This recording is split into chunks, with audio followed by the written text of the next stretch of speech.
Welcome to the Hanley Effect, a podcast by the Hanley Foundation designed to educate, change minds, and save lives. Our goal is to inspire you, showcase our innovations, and change the conversation about addiction and mental health. Join us as we unravel stories of resilience, recovery, and hope. Well, hi, everybody. Welcome to the Hanley Effect. I'm Dr. John Dybin, and this is Rachel Dosico. Nice to see everyone. All right, I have to tell our listeners what just happened. All right, go for it. That was really funny. It was super great. So John just starts doing the intro before it says recording in progress. So I got to hear that twice. But you know what? To hear my melodious intro more than once, that was really wonderful. You're welcome. Oh, well, thank you. Thank you, sir. So welcome everybody to another fun episode. You can see that we've got our cool headphones on. We have our nerd on today. And that means that our special guest is not in the studio, but is using the it is sad because she's really fun. But is still, we've got her, although it's through the magic of the waves and such of Zoom. And the waves and such. Well, because I was thinking their new tagline. I was thinking TV through the airwaves, but Zoom's not really. It actually doesn't. Well, yes, it does because of everybody's connected to some Wi-Fi. Okay, I'm going to stop now, everybody, and I'm going to tell you that we've got a really, really cool guest. Can I introduce her? Yes, you introduce her. My One turn. of my favorite people. I love her. So, our guest is so wildly multifaceted. So there are people who do, one thing really well. Some people do two things really well. Our guest has this whole list, like from making horses jump over high things to being an FBI trained negotiator, hostage negotiator, to being an interventionist, to being an entrepreneur. She does all these things. TV star. And all of them she does really well. Yes. Ladies and gentlemen. And she has mad style. That best clothes ever. That's right. And she's never afraid to say what she thinks. Ladies and gentlemen, this is Heather Hayes. Heather Hayes. Hey, oh my gosh, thank you so much. I'm so happy to be here. We are so happy to have you today. Thank you so much for joining us. You guys are two of my favorite people in the world, so I'm just wish I was there with you instead of riding the wave of the Zoom. The wave of the... And she came up with a better term than I could. She did. I mean, Heather, stop. Enough. You're good at enough, right? Of course.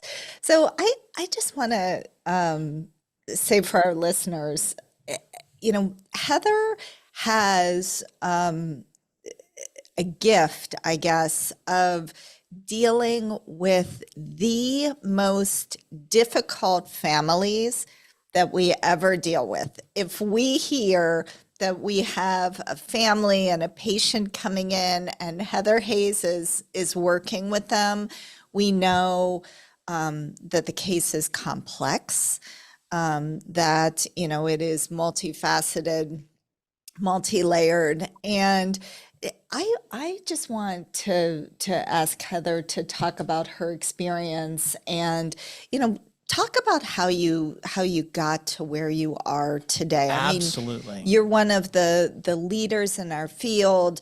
I know that the television show Intervention asked you to be on. I mean, your work is incredible. And just talk to us a little bit about you and your background so that people understand that depth. Absolutely. So I'll start at the very beginning. So before I even went to graduate school, went to undergrad, I was already practicing being my own family therapist at home in a very chaotic, messed up family.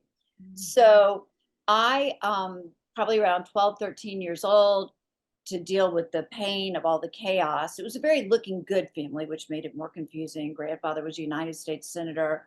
Father was a well-known author and professor.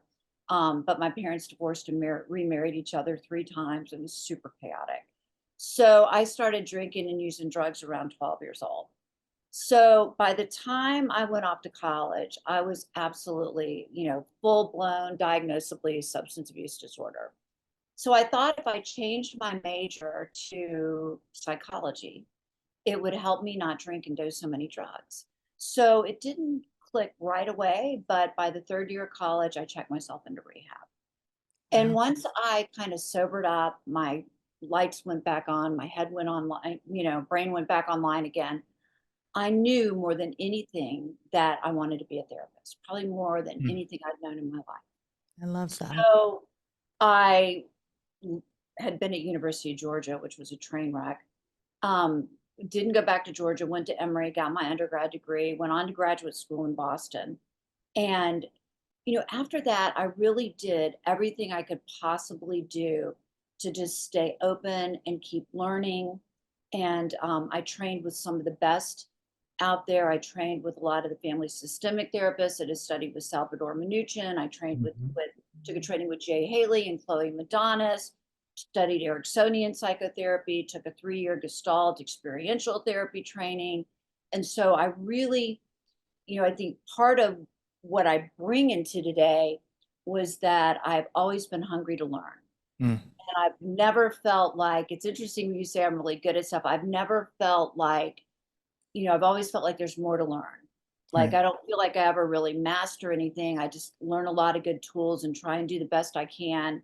And then just keep staying open to learning and learning new things. So I went up to Boston, worked with heroin addicts out of the Boston Projects from the inner city. That's And one that of was my favorite quite an parts of your experience. background. It was about 1985, 86. Mm. It was really interesting. I was young. Um, went up there, couldn't understand what anybody was saying. I was about 23, 24 years old. They chewed me up and spit me out every day. And I learned how to not get my feelings hurt easily and how to start really, had some great supervisors that taught me about thinking outside of the box and how to just not, get into power struggles with people, but yet try and get to that place of offering hope and healing for others. You're right there. Moved back to Georgia, and I went into private practice, but I also helped open up an adolescent unit. Teenagers are my love. So I worked with teens for a while. And then I moved into a position where I worked with a group of doctors. I was the only non physician that worked with a group of doctors down here. And I did all of the special therapy for physicians who are in treatment for addiction. So Mhm. I set up trauma treatment programs for them. I worked with the trauma, anxiety disorder, eating disorder, anything that they were in treatment for that was a little above and beyond just the basic, not basic, there's nothing about substance use disorder. Right. There's not much basic about it. There's not much basic about any of that. But that was great. That was a great learning experience. And I just kept, studying everything I could along the way, a lot of different body oriented therapies. I mean, it was the 80s, the early 90s. We were, if they said, go eat this Chinese dirt, it'll help you be a therapist, a better therapist, we'd go eat the dirt, whatever it was. We were drumming at the moon. We were doing therapy where we're talking to empty chairs all the time. I mean, whatever it was, we just kept learning. And so probably around the turn of the millennium, I started, I got sort of I had about a 50 patient a week private practice. I did a lot of groups, a lot of adolescent girls group. I was at a horse show in Ocala this weekend. My very best friends in the world, we met when I had like 10 months clean and she had like 10 days clean. And so we just hit it off. I had already finished undergrad. She went and got her social work degree. I went and got my LPC, my master's, and then we were in private practice together. So we were reminiscing about the days back in the 80s where we had just these beautiful teenagers we'd work with, that we would just hold that space for them while they were trying to heal and going through parental divorce and parents who had died. And just, it was a really special time. And I learned so much from my clients along the way. But after, probably 15 or so years of doing that, I started wanting to add a little more. And so that's when I started doing more interventions. I did my first intervention in 86, but I like it. I like being on the front lines. I like the creativity of it for me. It's about coming into a space where things are really complex. People are in crisis. It's like this tapestry that's woven together, but the cloth is not very pretty. And it's trying to find the pretty fibers to pull out and figure out what wove it together so we can begin to help people weave a different life story and a different opportunity for healing into their lives. What So a I come great in- picture. Yeah. What a great picture. I love that. So I come in thinking like, how do we make this happen? And how do we make this happen in the most respectful, loving way that's also honest, and Yeah. we're not getting like tricked and pushed over by the person's mental health or their substance abuse. So I'm always, my hostage negotiation training helps a lot with that, because I'm always trying to think about, when am I, getting conned? What do I have to do to think outside of the box? Like, how do I make this happen in a way where we can navigate the situation so that it feels like a win for everybody, even though And it may feel hard in the beginning? And you can't have a yada, yada, yada situation there. You can't just throw out my hostage negotiation training and move on, because there will be people listening to this who don't know Who say, you. "What?" So can I pause and say, what hostage negotiation Tell training? us more. Can you tell us more? Sure. So in 2001, I ran into, I was trying to do more for my community because it's always felt important for me to kind of give back. And so I was helping out, doing some stuff for the Department of Child and Family Services. I was doing some expert testimony in juvenile court on some, difficult cases. And I came across the head of my county's hostage negotiation and SWAT team. And so we started up a conversation, and he said, well, there's a new model where they're bringing in a clinician with mental health training to be part of the team. Would you be interested? And I was like, yeah, Of course. who wouldn't? Do I get a vest? Which I got. Yes. So within a year, I had taken the FBI's training. I had taken, over time, I took a training by a guy named Dominic Masano, who is from NYPD. The hostage negotiation field was started by a couple of the higher ups at NYPD to help deal with high risk, dangerous situations without coming in tactical, so that you don't lose lives. That's our motto, like zero acceptable losses. So, which I think is a great motto for addiction as well. But Right. so I took the training, and so we train a lot. I get called out. I get to when we go into a situation, I am in the command vehicle with the team, listening, helping, giving advice. So it's been really exciting. I've also had the opportunity to help train a lot of other first responders and officers in the mental health aspects of hostage negotiation. Yeah. It's interesting what you're saying about training the other officers. We started that Patriots program where we are treating first responders and veterans who have been through situations like this. Heather, how do you keep yourself from in maybe not encountering trauma, but how do you keep your mental health intact as you go through these situations? Yeah, really, really good question. Yeah. I think it started, I have to back up for a minute. So when I was in Boston and I was doing my internship working with heroin addicts, I had we saw all ages. So one of my first clients was a 14-year-old boy who disclosed to me about his horrific child abuse. And I, took it to my supervisor, and they said, walked me through making a report. I was a mandated reporter. And then I had to sit down and do a family session with his parents and tell them I had just reported them to Child and Family Services. And when I was working with that young man, there was so much pain, and he would cry, Bless and you. I would cry. And and so I had great supervisors that really helped me to understand like the importance of my role and how important it was. Like, if he's crying and I'm crying, then the message is, I can't handle your pain. You're going to have to take care of me. Does that make sense? Yep. Mhm. Yep. So It does. that like just clicked in. Like, I have to take care of myself somewhere else and make sure I do everything I can to ensure that my issues, my own pain, and it doesn't mean I'm not empathetic, because I'm right in there with my heart. Sure. But I've always been in my own therapy, was in therapy before I got into treatment, and just continued on through. I've retired a few therapists, I've buried a few therapists, I've had some great therapists. So that's been really important. And then also having my own life besides just my work. So I've got my horses, I've got my husband, I've got my family. I love to cook, I love to travel, I love art. So that really keeps me, I think, mentally healthy. But even with the negotiations and working really, really difficult families, I've just, one of the beautiful things about being in recovery is that inner knowing that right away, if I feel off or something's up, to ask for help and to ask for. So I had one of the most painful negotiation situations, call outs that we had.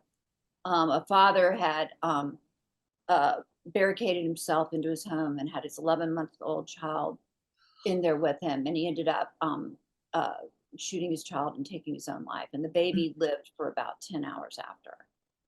And it was horrific. And I was there when they brought the baby out. So here are these big, strong law enforcement guys with tears in their eyes, and it was hard. I mean, it's a case that we all still talk about today. And we all got together. One of the things about trauma is the sooner you can start to process. So we all got together, we talked about it, we processed it, and then I immediately set up a session for EMDR to go in and take care of myself. So that's sort of my, it's using those tools we teach others, but Right. I mean, why would I ever ask anybody to do something that I wouldn't do for myself or try myself? Right. So, yeah. That's right. Yeah. So powerful. I want to just talk about the care that you give to your clients and their families. You are regularly on the phone at 11 and 12 at night with our clinicians. You regularly get on a plane and come down and visit patients and their families. You regularly get on a plane and come down so that you can work collaboratively with the family unit. This is,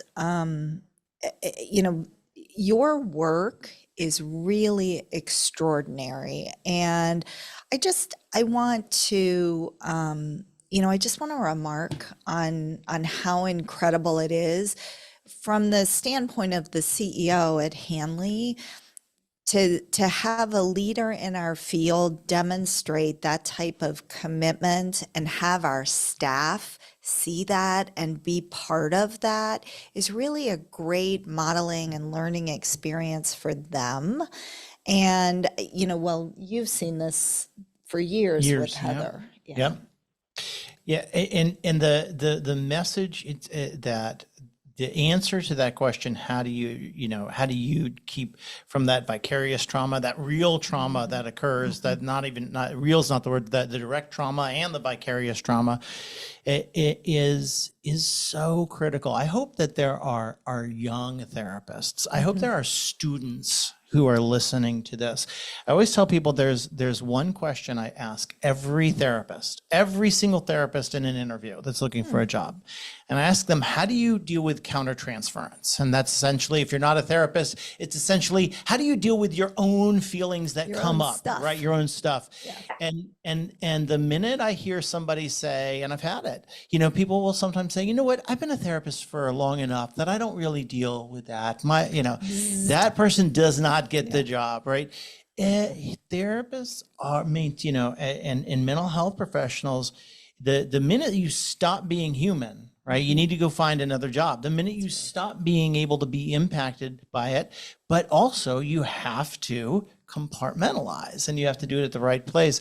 So I hope there's students and I hope there's young people, newer therapists who are listening, because the message from somebody who's at the top of the game, who is, not only licensed and credentialed for many, many years, but also supervises renowned. many others, that answer of, I do my own work still. I get my own supervision. I get my own therapy.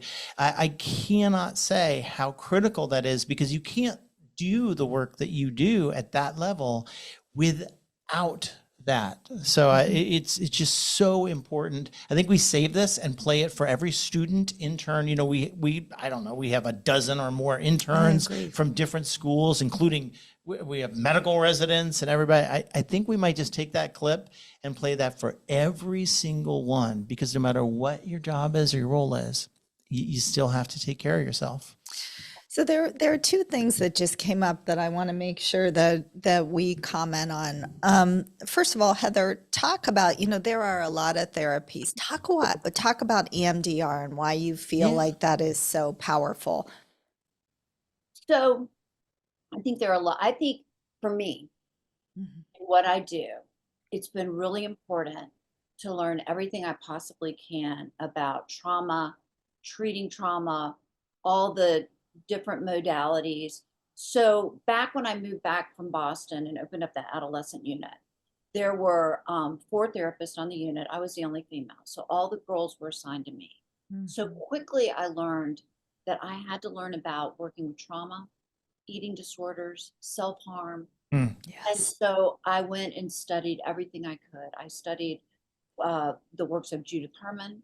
I studied the works of the Stone Center and relational cultural therapy. I studied the works. There was a fantastic, there were some fantastic people in Atlanta.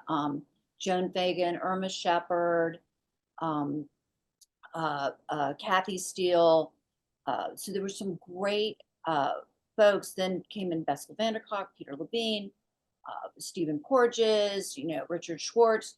So it's been important for me to learn everything I can about working with trauma, so that no matter what I do, everybody we work with has had trauma. Look at the statistics. 1 in 4 is a trauma survivor.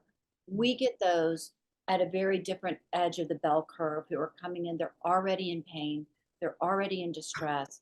And if they haven't had physical, emotional trauma, neglect, sexual abuse, we don't get into treatment unless we've traumatized ourselves. So you've got that, reflexive trauma of, I did things that took me outside of my moral compass when I was using, did things I wouldn't have normally done. I acted in ways I wouldn't have acted.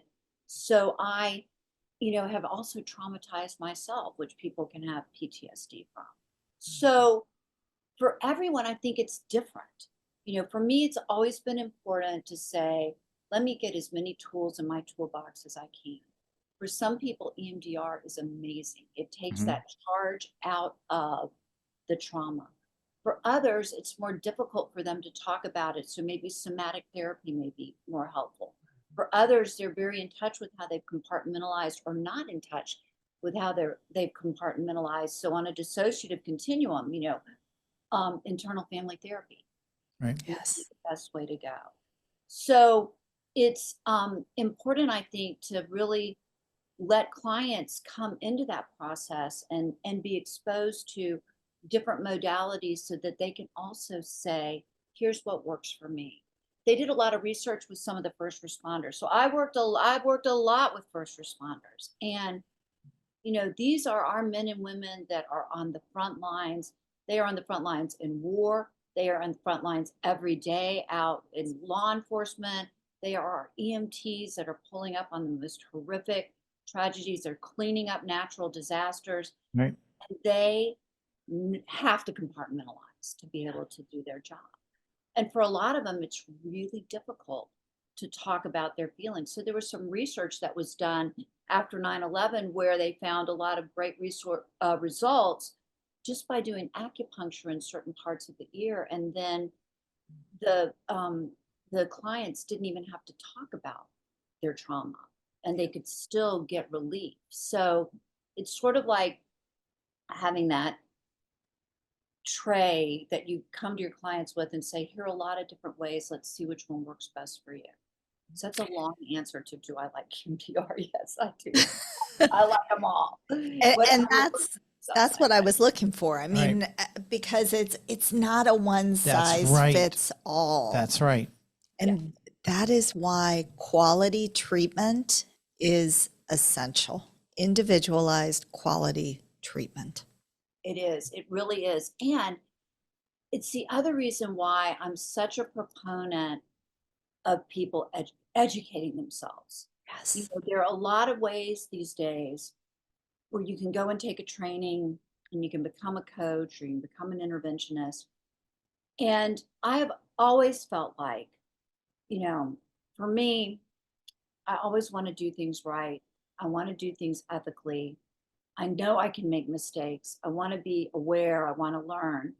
Um, and so that's been part of my desire to keep studying and learning.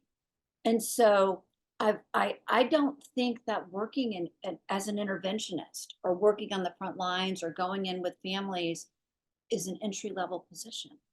I Mm, use right. my skills every day. And I've got a team, I've got an incredible team behind me of of women that we all work together who have incredible skills and incredible training. And so I can't imagine what it would be like or whether I would even be being ethical or not even, God forbid, damaging if I didn't have the training that I have and I was going into difficult situations. And so, like you were talking about people in schooling, and my best advice is there is no fast track for Yeah. this. Oh, I love Yes. that. That's right. Right. Yes. Yes. You can do the work on yourself, but you've got to get the schooling. You've Yep. got to get the education.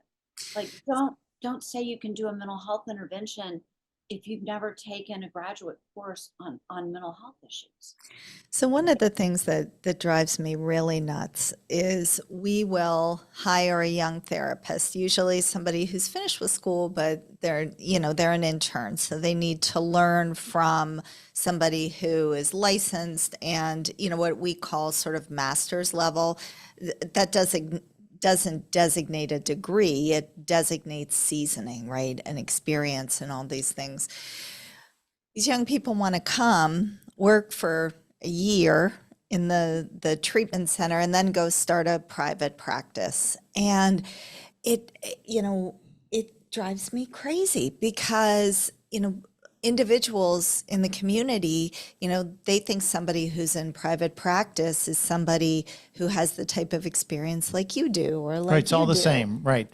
Right. Right. It's all this. Just Oh pick yeah. one. Just pick one. Yep. Right. Which one does my insurance take?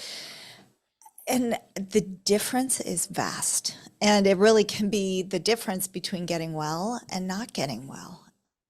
Right.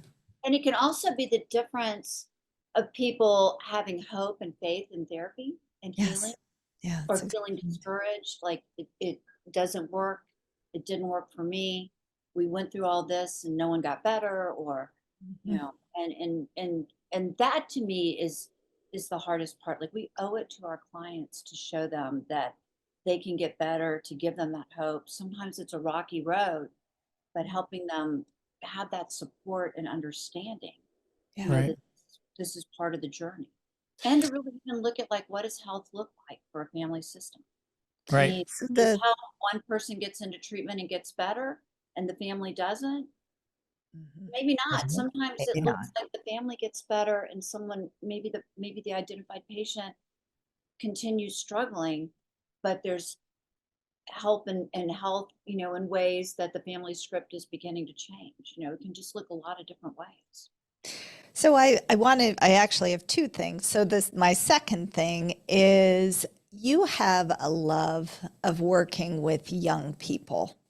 Talk about that a little bit and specifically talk about I've heard you say before, spoiler alert, that if families really identified and had the courage to get lower level help for their young people, whether it's a teenager or even a young adult, earlier, that whatever the situation is would not progress and develop into something that is much more of a crisis later. So talk about that. There's so many different ways I could step into that conversation. So let's start with the fact that my addiction was that of an adolescent young adult. And one of the first family sessions I had with my parents, I was 21. I said to them, why didn't you do something earlier? Like, I was out of control since I was 15, car accidents, kicked out of private schools, I was a train wreck, crawling on the floor. I was so drunk I couldn't get up. Like, that's not a normal teenage behavior. So what happened? So I initially had this passion, and I still do, for that age group that gets overlooked because we're young. You can't have it. It's going to be a phase you're going to grow out of. They'll grow And out of it. yeah, they'll get over it. And so I thought, no, we die too. And if we're in trouble that young, like, I think the teens and the young adults are often the most courageous ones in the family system, who through their behavior and rebellion are saying, take a look at me. Something's not right here. Now, the downside is that they're also usually, other 4-letter words that are coming with that. Don't help me get away. Take me to the mall, and buy me what I want, but stay out of my life, Right. But they're saying with their behavior, I'm in pain, I am in distress, help me. And we know the earlier we get in, I now know, like, my brain chemistry. I mean, I was like 21 going on 13 because I'd poured drugs and alcohol on top of this immature, undeveloped brain. So I'm all about, let's get in there and help them when they're young and they're saying they need help, because you've got your whole rest of your life ahead of you. Right. And I love that for people. And I believe you can do that, and you can change your quality of life at any age. But there's something so beautiful, there was for me, to be able to grow up through all my 20s, all my 30s, all my 40s, all my 50s, even 40s. What? 40s, all my 30s, and say, I have had a program of recovery and therapy and support that whole way through. And so, I mean, it's beautiful. Like, in some ways, I don't know any different, thank goodness. Yeah. And so that's why I say get it younger, because the younger, I mean, anything, breast cancer, early intervention, we come in, we identify people live. Right. That's right. That's right. Yeah. So good. It is, and we are so it is. You're it is my amazing. unenviable job to say that we are starting to come to our last minutes, and we like to give me the dirty look, like it's my fault. I can't control time. I just don't want to hang up. But we do like to take these last minutes, and we like to really give our guests an opportunity, thinking about, there's a lot of different people, professionals, non-professionals, people who listen to this. And we just want to give you the last word and say, what today would you want this audience to hear from you about anything? So for the family members and the people in recovery and struggling, or those who've lost a loved one to this illness, what I want to say is that there is hope. There is healing. There's some losses that there are no words for that'll ever take away that grief and loss, but pain can also be turned into purpose. And for those struggling with family members, that people can and will get better. And for those working in the field, new in the field, I would say always remember that it's not, let me say it in my words, it's not me. It's more sort of a spiritual calling to come in and do this work. And my most important piece in that is to stay humble, keep my ego out of the way, keep learning, and realize that if I just keep trying to do the next right thing and try and stay out of my own way, I don't save people's lives. I help create a path and an option where people can choose what they want to do with their life and have different choices. Oh, I love that. So good. That's what this work is really about. And that's what coming in and, like you said, figuring out, how do I help everyone in this family have that choice, have that opportunity, whether it's flying in or talking to this one or getting on the phone, That's what it's all about. Heather, if a family is listening to this and they want to talk to you, if they want some help from you and your firm, how do they get in touch with you? I would say probably the easiest way is to go to our website, which is www.heatherhayes.com. The other thing about my website too is it's just always important for me to try and, we keep what we have by giving it away, by giving back. So I've tried to do blogs. I try and write on important topics. I try and keep current on things so that I try and put a lot of information out there as well, so people have got access to that so they can learn about it. Because if we don't understand it, we don't know how to get help for it. We don't know what it is. So yeah, www.heatherhayes.com. Okay, thank you. Heather, thank you. Let me come back again. Oh my gosh. Oh my gosh. Are you kidding me? We have yet begun to scratch the surface. I barely started. I didn't even get started on my know. horses. I know. We got like just to about halfway point of life, and so we got to do this again and be a little longer. But Heather, you are a busy person, and I thank you so much for taking your time. Dr. D, wonderful seeing you always. Dr. D, very fun morning. But it is, right? Really Super was. fun. Best guest ever. And we want to say thanks everybody for listening and for watching, and we will see you next time on The Hanley Effect. Bye, everyone. Thank you for joining us for the Hanley Effect. To learn more about our programs, visit hanleyfoundation.org or call 844-502-4673.